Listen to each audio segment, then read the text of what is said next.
Hello বন্ধুরা, welcome to my channel drawing dreams. সামনেই কালী পুজো, তোমরা জানো দিওয়ালি বা কালী পুজো যেটাই বলি না কেন, আমাদের এখানে কালী পুজোটা হয়। তো আমরা যাই করি না কেন, অনেক ধরনের বাজি আমরা ফাটিয়ে থাকি, তোমরা জানো। তো সেইটাকেই মাথায় রেখে আমি আজকে তোমাদের সামনে দিওয়ালি ড্রয়িং, একটা সিনারি ড্রয়িং এনেছি। তো দেখো ওখানটাতে আমি পেন্সিল দিয়ে মোটামুটি একটা স্ট্রাকচার আগে এঁকে নিয়েছি গোল করে, এবং বডিটাকে স্কোয়ার করে, হাতগুলোকে একটু করে এঁকে নিয়েছি।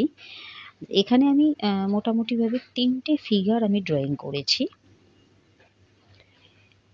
এর আগে আমি আমার যতগুলো ড্রয়িং দিয়েছি মোটামুটিভাবে একটা ভিডিওর মধ্যেই আমি ড্রয়িং এবং কালার সবটাই তুলে ধরেছি।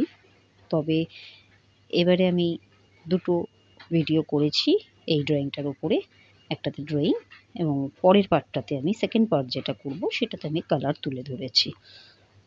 এতে করে তোমাদের বুঝতেও সুবিধা হবে আর ভিডিওটাও একটু ছোট হবে। দেখো মোটামুটিভাবে আমাদের ছেলেটার যে হাত পা একটা রাফলি একটা ড্রয়িং এটা কিন্তু হয়ে যাচ্ছে,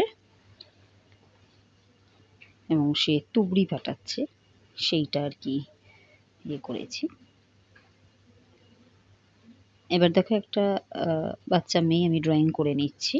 আগে স্ট্রাকচারটাকে করে নিয়েছি, সাইড ফেস করেছি এবং ও হাততালি দিচ্ছে আর কি। দেখে বাচ্চারা যেরকম আনন্দ পায় বাজি দেখে, যতটা আনন্দ পায় সেই আনন্দটাকেই আমি তুলে ধরেছি। তো হাততালি দিচ্ছে, সাইড ফেসভাবে ড্রয়িং করেছি। আচ্ছা, তোমাদের বলে রাখি যে আমার ড্রয়িং অনেক দিন বাদে আমি আবার দিচ্ছি। ড্রয়িং কেমন লাগছে তোমরা অতি অবশ্যই কমেন্টে লিখবে, এবং ভালো লেগে থাকলে লাইক করো, শেয়ার করো এবং সাবস্ক্রাইবটা অবশ্যই করো।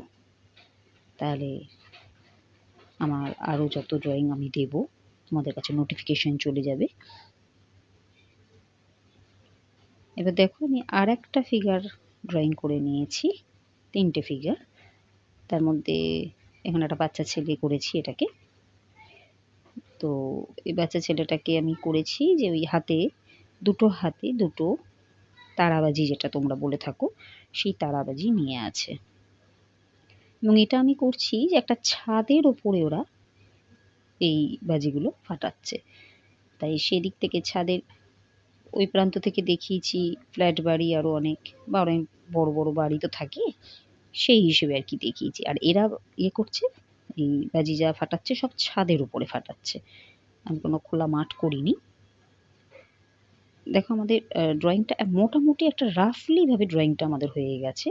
এবার এখানে দেখো আমি স্কেচ পেন দিয়ে পরিষ্কারভাবে ড্রয়িংটা করে নিয়েছি। কালারিংটা তোমরা পার্ট 2তে পেয়ে যাবে।